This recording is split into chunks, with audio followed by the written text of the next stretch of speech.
Hi friends, welcome to 3 days 3 topics. Have a happy Tuesday. இன்னைக்கு birthday and anniversary celebrate பண்ணுற எல்லாருக்கும் இனிய திருமண நாள் நல்வாழ்த்துக்கள் மற்றும் இனிய பிறந்தநாள் நல்வாழ்த்துக்கள்.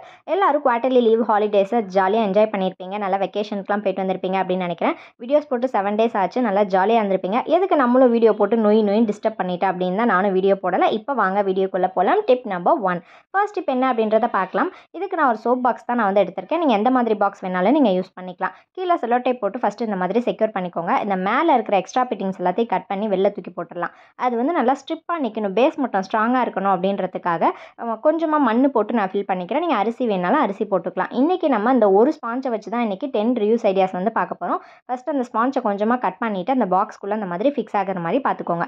மேலே வந்து இந்த மாதிரி colour paper, printed paper, A4 sheet, paint எது வேணாலும் நீங்கள் ஒட்டிக்கலாம். இல்லை எனக்கு எதுவுமே வேணாம்ப்பா அப்படின்னா அப்படியே கூட நீங்கள் யூஸ் பண்ணிக்கலாம். நான் வந்து இந்த மாதிரி பிரிண்டட் பேப்பர், கிஃப்ட் பேப்பர் போட்டு ஃபுல்லாக வந்து wrap பண்ணிக்கிறேன்.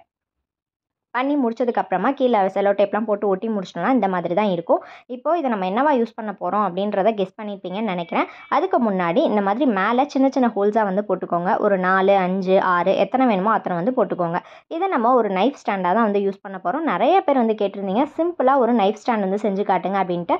இது ரொம்பவே சிம்பிள் தான், நம்ம சேஃபாகவும் இருக்கும் கைக்கு. இது மாதிரி அழகாக வந்து உங்கள் டேபிளில் வச்சிட்டிங்க அப்படின்னா நம்ம கீழே மண் போட்டிருக்கிறதுனால கீழே வந்து விழுகாது. எத்தனை நைஃப் வேணாலும் நீங்கள் ஸ்டோர் பண்ணி வச்சுக்கலாம். ஸோ க்யூட்டான சிம்பிளான ஆர்கனைஸை ட்ரை பண்ணி பாருங்கள். Tip number 2. நெக்ஸ்ட் டிப் என்ன அப்படின்றத பார்க்கலாம். அந்த மீதி இருக்கிற ஸ்பாஞ்ச் இருக்குல்ல, அதில் கொஞ்சமாக அந்த மாதிரி கேப் விட்டு கட் பண்ணிக்கோங்க. கட் பண்ணிவிட்டு அதையே பார்த்தீங்க அப்படின்னா நான் வந்துட்டு இன்றைக்கி 2 பீஸாக நான் வந்து கட் பண்ணி எடுத்துக்க போகிறேன். மெஷர்மெண்ட் வந்து உங்களோட சாய்ஸ் தான். நீங்கள் மொத்தமாக வேணும்னா மொத்தமாக எடுத்துக்கலாம், மெலிசா வேணும் அப்படின்னா மெலிசா எடுத்துக்கலாம். இப்போது இந்த மாதிரி 2ஆக வந்து நான் அதை வந்து கட் பண்ணி எடுத்துக்கிறேன்.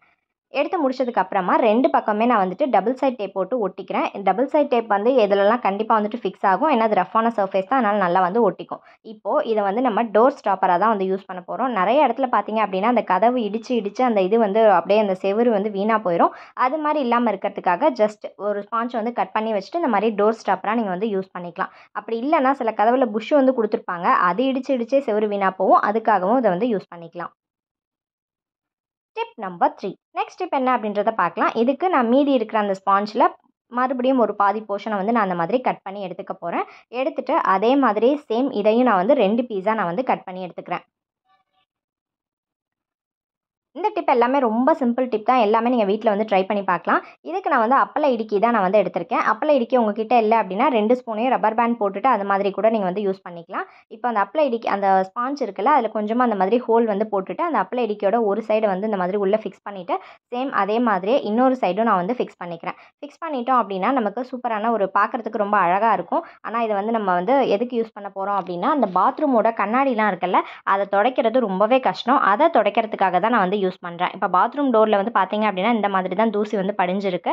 அந்த கருப்பாக ஸ்ட்ராங்காக இருக்கிறதுலாம் பார்த்தீங்க அப்படின்னா சிமெண்ட்டு பக்கத்து பில்டிங்கில் வந்து வீடு கட்டிகிட்டு இருக்கிறதுனால அந்த சிமெண்ட் எல்லாம் இதில் வந்து பட்டுருச்சு. ஸோ அது வந்து இதில் வந்து போகாது. அந்த டஸ்ட்டை மட்டும்தான் நம்ம வந்து ரிமூவ் பண்ண போகிறோம். ஸோ ரொம்ப க்ளீனாக வந்து ரிமூவ் ஆகிடும்.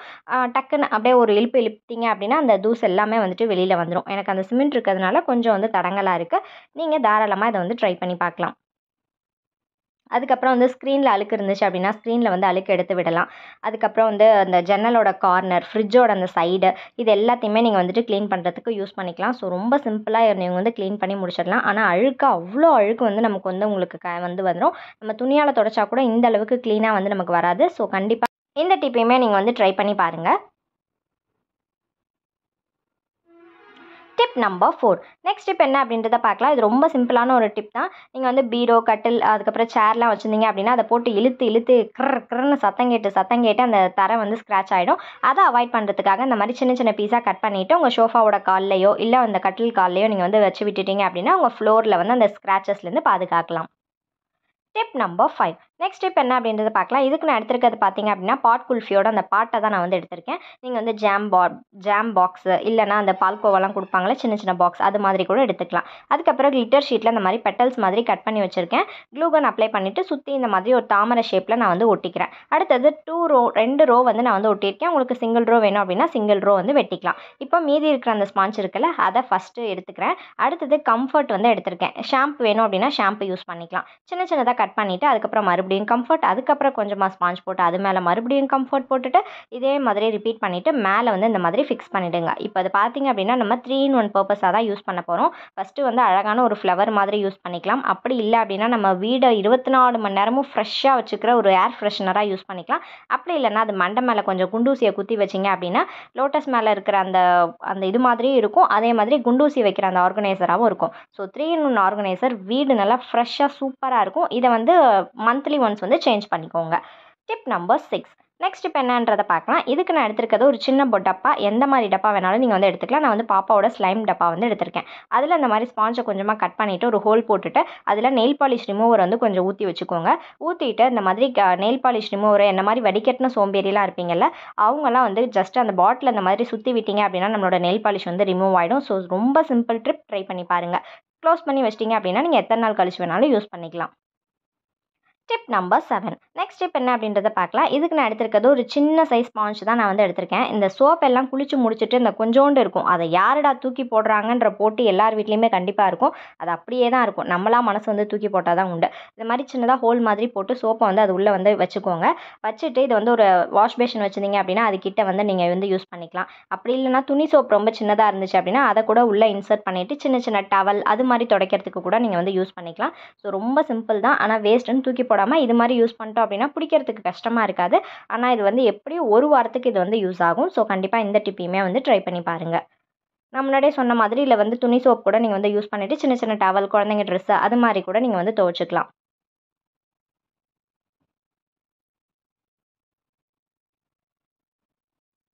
Tip number 8. நெக்ஸ்ட் டிப் என்ன அப்படின்றத பார்க்கலாம். அடுப்பு க்ளீன் பண்ணுறதுக்கு ரொம்ப சிம்பிளான ஒரு டிப் அப்படின்னு தான் நான் வந்து சொல்லணும். ஏற்கனவே நான் சோப் வச்சு அதே ஸ்பாஞ்ச் தான் எடுத்திருக்கேன். சோப்பை எடுத்துகிட்டு அதில் வந்து அந்த நீங்கள் பாத்திரம் விளக்கிறதுக்கு என்ன லிக்விட் யூஸ் பண்ணுறீங்களோ அந்த லிக்விடை ஒரு 2-3 ட்ராப் போட்டுட்டு ஃபுல்லாக வந்து அடுப்பு ஃபுல்லாக க்ளீன் பண்ணிக்கோங்க. கவுண்டர் டாப்பு, டைல்ஸ் எதில் வேணாலும் நீங்கள் வந்துட்டு யூஸ் பண்ணிக்கலாம்.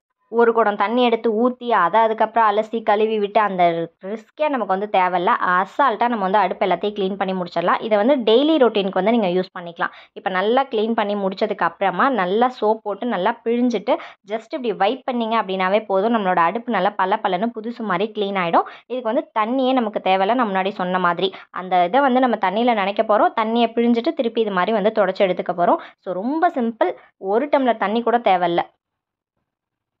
Tip number 9. நெக்ஸ்ட் டிப் என்னென்னு பார்க்கலாம். நம்ம வந்து கிச்சனில் வந்து சமைக்கிறப்ப பார்த்தீங்க அப்படின்னா அந்த மீன் பொரிக்கிறப்ப அதுக்கப்புறம் வந்து அந்த பருப்புலாம் வெந்து அந்த தண்ணி வந்துச்சுன்னா அதை விட டென்ஷன் எதுவுமே இருக்காது. அதே மாதிரி பால் பொங்கி ஊற்றிருச்சு, அதுக்கப்புறம் வந்து சமைச்சிட்டு ஸ்பூனை பக்கத்தில் தெரியாமல் வச்சுட்டோம் அப்படின்னா அந்த கரை வந்துருக்கும். அதை துணியை துடைக்கிறத விட இந்த மாதிரி குட்டியாக ஒரு ஸ்பாஞ்ச் வச்சு தண்ணியில் நல்லா அலசிட்டு பிழிஞ்சிட்டு அப்படி ஜஸ்ட் அழகாக அப்படி ஒரு பாம்பு டான்ஸ் மாதிரி வளைச்சி எடுத்தீங்க அப்படின்னாவே போதும். அப்படி சைன்னு வந்து நம்மளோட இதெல்லாமே வந்துட்டு ரிமூவ் ஆகிடும். மறுபடியும் இதை தண்ணியில் அலசிட்டு அதுக்கப்புறம் வச்சுட்டிங்க அப்படின்னா உங்களுக்கு வந்து எப்போ தேவைப்படுதோ அப்போ வந்து யூஸ் பண்ணிக்கலாம். இது வந்து துணி வச்சிங்கன்னா கூட உங்களுக்கு வந்து அதை பிழிஞ்சிட்டு அலசிட்டு அந்த கரை வந்து போகவே போகாது. இது அப்படி கிடையாது, தண்ணியில் அலசினீங்க அப்படின்னா போயிடும், அந்த கரை இருந்த இடமே தெரியாது. Tip number 10. லாஸ்ட் டிப் என்ன அப்படின்றத பார்க்கலாம். இதுக்கு நான் வந்து ஒரு ஸ்பாஞ்ச் தான் எடுத்திருக்கேன். ஃபுல் ஸ்பாஞ்ச் இல்லை ஹாஃப் ஸ்பாஞ்ச் எப்படி வேணாலும் எடுத்துக்கலாம். அந்த ஸ்பாஞ்ச் வந்து ஃபுல்லாக காலி ஆகிடுச்சு. இப்போது இதை வந்து கையை காலாக நினைக்கிற மாதிரி இதை மாப் ஸ்டிக்காக நினச்சிக்கோங்க, இல்லை கட்டப்பை குச்சா நினச்சாலும் நினச்சிக்கோங்க. அந்த ஸ்பாஞ்சை இந்த மாதிரி சென்டரில் ஃபஸ்ட்டு ஒரு ஹோல் மாதிரி போட்டுக்கோங்க. நல்லா ஹைட்டாக வேணும் அப்படின்னா நீங்கள் வந்து மாப் ஸ்டிக் வந்து எடுத்து யூஸ் பண்ணிக்கலாம். இல்லை ஹைட்டு கம்மியாக வேணும் அப்படின்னா நீங்கள் இந்த மாதிரி கூட யூஸ் பண்ணிக்கலாம். இப்போ அந்த குச்சை வந்து உள்ளே இன்சர்ட் பண்ணிவிட்டு நல்லா அந்த திருகாணி திருவுவோம்ல அது மாதிரி திருவி விட்டுட்டீங்க அப்படின்னா நல்லா ஸ்ட்ராங்காக போய் பிடிச்சிக்கும். அந்த ஹோல் இருக்கிறதுக்கும் அதுக்கும் நல்லா ஸ்ட்ராங்காக வந்து பிடிச்சிக்கும். நீங்கள் இழுத்தாலும் வராது, அந்த அளவுக்கு நல்லா ஸ்ட்ராங்காக இருக்கும். இப்போ இதை நம்ம ஒட்டடை அடிக்கிறதுக்கு யூஸ் பண்ணிக்கலாம். நான் முன்னாடியே சொன்ன மாதிரி நல்லா நீளமான குச்சி இல்லை மாப் ஸ்டிக் பழசு இருந்துச்சு அப்படின்னா அதில் வந்து நீங்கள் வந்து போட்டு யூஸ் பண்ணிக்கலாம். இல்லை அப்படின்னா பீரோ துடைக்கிறதுக்கு, ஃப்ரிட்ஜு துடைக்கிறதுக்கு, ஏசி இந்த மாதிரி இதெல்லாம் துடைக்கிறதுக்கு இந்த மாதிரி கட்டப்பையில் சொருகிட்டு துடைச்சிங்க அப்படின்னா நல்லா க்ளீனாக வந்து வந்துடும். உங்களுக்கு அந்த இது அப்படியே துடைச்ச மாதிரி வந்துடும். நீங்கள் அந்த ஒட்டடை குச்சியில் துடைக்கிறத விட இந்த ஸ்பாஞ்சை இது பண்ணிவிட்டு துடைச்சிங்க அப்படின்னா ரொம்பவே சூப்பராக இருக்கும். துடைக்கிறப்ப இல்லை தண்ணி தொட்டு அதுக்கப்புறம் வச்சு பிழிஞ்சிங்க அப்படின்னாவும் இன்னமும் வந்து நல்லா க்ளீன் ஆகிடும். இந்த டிப் உங்கள் எல்லாத்துக்குமே யூஸ்ஃபுல்லாக இருந்திருக்கும் அப்படின்னு நினைக்கிறேன். நான் போட்ட அந்த 10 டிப்பில் அட்லீஸ்ட் ஒரு டிப் எனக்கு ரொம்ப யூஸ்ஃபுல்லாக இருந்தது அப்படின்னாவே அதுவே நீங்கள் எனக்கு கொடுக்குற பெரிய எனக்கு ஒரு கிஃப்ட் அவார்டு அப்படின்னு தான் நான் சொல்லணும். இந்த வீடியோ இதோட முடிச்சுக்கிறேன். இன்னொரு வீடியோவில் மீட் பண்ணுறேன். தேங்க்ஸ் ஃபார் வாட்சிங்.